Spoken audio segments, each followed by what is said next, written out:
আসসালামু আলাইকুম। আমরা একটা গ্রিন জুস তৈরি করছি। এটা এটা শরীরের জন্য খুবই উপকারী।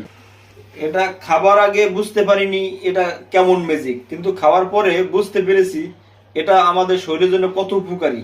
এখানে আমি নিয়েছি ধনিয়া পাতা, পালং শাক, তারপরে পুদিনা পাতা, শসা। আপনারা চাইলে এটার ভিতরে লাউ ইউজ করতে পারেন।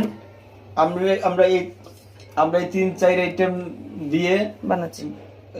মিক্সার করে শসার পরে পুদিনা পাতা দিচ্ছি।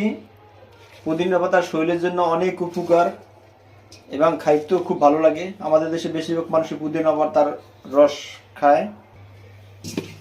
বেশি করে ধনিয়া পাতা দিচ্ছি কারণ এই ধনিয়া পাতার কিডনির জন্য অনেক উপকার, কিডনি পরিষ্কার রাখে। তারপর আমরা দিচ্ছি পালং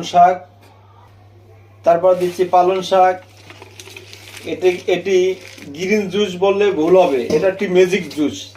যে জুস শরীরের জন্য যে কত উপকার এটা না খেলে আমরা বুঝতাম না। হয়ে গেল গ্রিন জুস। এটাকে গ্রিন জুস বলবো না, এটা হলো ম্যাজিক জুস। আপনারা চাইলে এটা মধু দিয়ে, বিট লবণ দিয়ে, আদা দিয়ে, লেবুর রস মিশিয়েও খেতে পারেন। আমরা মাঝে মাঝে লেবু দিয়ে খাই, আদা দিয়ে খাই, মধু দিয়ে খাই।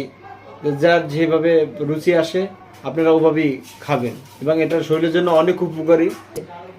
এটা খাবার পরে আস্তে আস্তে আমার শরীরে কাঁপুনি, রক্ত শূন্যতা দূর হয়েছে এবং শরীরটা খুব ভালো লাগে। এই জন্য আমি 2-1 দিন পর পরই জুসটা করে খাই।